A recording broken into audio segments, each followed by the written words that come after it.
Every now and again, you'll find yourself walking into a movie with heavy steps. Watching a film that is well regarded as a classic or very influential and has had that status maybe for years and even decades before you were born adds an extra weight of both expectations and lingering pressure. What if you watched it all the way through and you just don't like it, or worse, you just don't get it? Whenever something is consensually upheld as a staple of its field, it becomes harder to be the person that stands on the other side. I speak for myself here, I have no interest in being the unpopular opinion kind of person, and it is with that intent that I walk in to watch every single film. But unfortunately, it isn't always possible to walk out of them feeling mesmerized, and sometimes you just have to accept the fact that you came out of a really hyped film feeling underwhelmed. Magnolia does not belong in the same category as, say, Citizen Kane or The Godfather, as in movies that everyone hypes all the time, but it is more of a subtle, sort of widely loved movie. Every single person I've heard discuss this movie prior to me having seen it absolutely adored it. It's the kind of movie that every film bro on your TikTok page and every film critic on YouTube loves. Some even cite it as their favorite film of all time, so you get the picture of how highly this movie has been sold to me, and why I was so bummed when it finished and left me totally empty.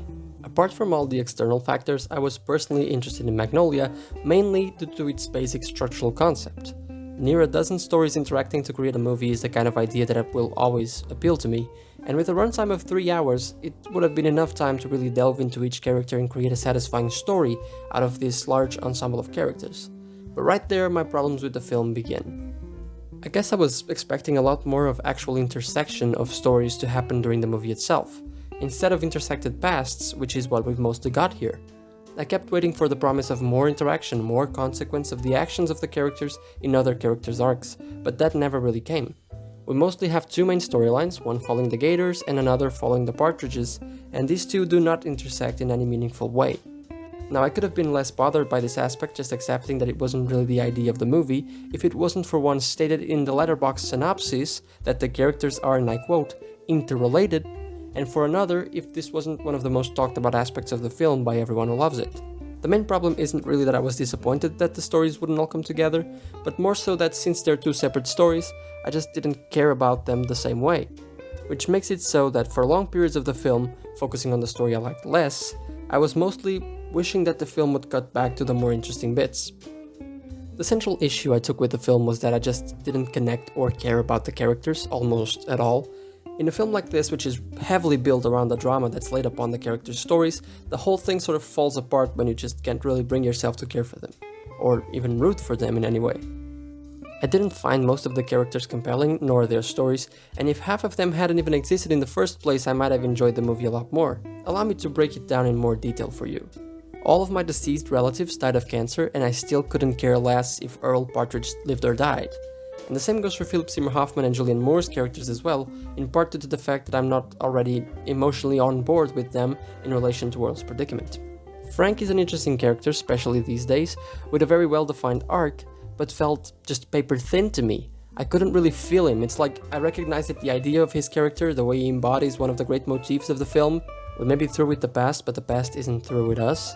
All of that is very neatly put together, but doesn't actually land. It's the equivalent of a joke that you hear and you think it's very well constructed, but just doesn't make you laugh. Donnie is sort of the middle character. He's linked with the Gator side of the story, but really he's doing his own thing. He's a tragic character, but sort of gets diluted in the runtime of the film, and could use some extra screen time to flesh out his story. I feel like the movie only allowed me the space to spare a thought for the poor guy and then threw a big scene with him near the end to force out all the emotions, but they never really came. Stanley's story is, although a bit unoriginal, quite interesting, but seems to take up too much screen time for how little it develops. And the resolving scene where Stanley confronts his father about his abusive behavior, it's just ridiculously insipid.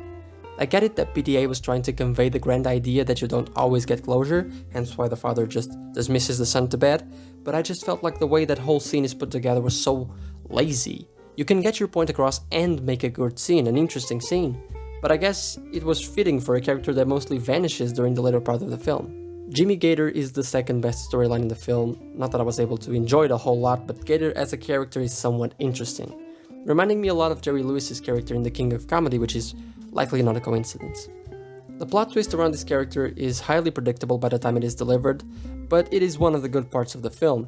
His stroke scene was also one that caught my eye, with a great bit of acting from Philip Baker Hall embodying all that confusion and fogginess before just crumbling down. It was one of the first scenes that kind of hit me in the film, and I thought it was just going to get better from that, but it didn't. Finally, and as a mean of taking a break on the criticism, we have Jim and Claudia. Not only is this the best storyline in the film, to me, John C. Reilly and Melora Walters are the standout actors in the ensemble cast. Their story is relatable, feels fresh and unique, and delivers what is to me the best scene of the movie, that being their date. Their interactions aren't less dramatically charged than others in the film, but land just so much better. Even the dialogue, which I'm not really a fan of during most of the film, seems to be at its most fluid during these scenes. When I mentioned earlier that I wish the film would skip the lame parts and get to the interesting bits, I was mostly talking about getting to John C. Reilly. It truly was like a safe haven while watching this whole thing. While we're on the subject of acting, I really can't get on board with the seemingly widespread opinion that this movie is full of great performances. I've come to realize over time that Julianne Moore is just one of those few people that, doesn't matter the movie, I'm never quite able to enjoy her performances, and this here is just no different. I was kind of glad that she was absent for half of it. Her character has a lot of potential, but her portrayal always seemed a little off to me, although in her defense, I think she's one of the most affected by the iffy dialogue. The one scene of hers I'd highlight as a good one is that at the therapist, even if part of the heavy lifting is done by the twist that's introduced. Philip Seymour Hoffman is good, but just nothing out of this world, especially when you consider literally every other performance that he has had in his career. And finally, Tom Cruise. I don't understand how he won so many awards for this role. I get it that when A-listers who usually do characters in a certain realm get cast in something reasonably different, it tends to cause some sort of a stir, but to say that he's brilliant as Frank here is just a wild stretch. His over-the-top bits as a speaker are funny, not hilarious, his stance in the interview was a solid point, but all of that final sequence with his father was just forced. It was over, he was stone deaf, whatever you wish to call it. I think the character was just way above Cruise's head. The movie has hits and misses on every department. For instance, the soundtrack is well chosen, and it hits some good notes, but the score is oftentimes just intrusive. It is too loud and almost seeming like it's out of place, forcing dramatic tension into moments where it's just not justified, or trying to amplify tensions when the script and the acting can push it quite to where PTA seemingly wanted it. When I was searching through other people's views on the film, good and bad, I came across a lot of reviews that loaded the pretentious aspects of the film, mostly citing the frog scene. This scene alongside the sing-along number are two of my favorite scenes, and actually fueled me with energy to keep going and trying to make the film click. The sing-along especially was such a breather, a way to slow down and weigh in on what was at stake for each character at that moment of the film. It's truly a moment of PTA showing that he can be a crafty director with touch and capability to generate characters that just look alive.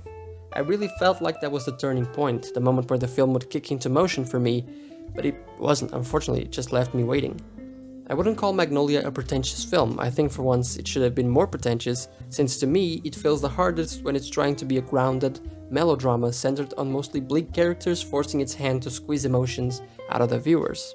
I think the overarching ideas of the film, randomness, cosmic irony, the inexistence of predetermined outcomes or closure for our sufferings, whatever you want to pin it as, it's a fascinating concept. All of them are fascinating concepts.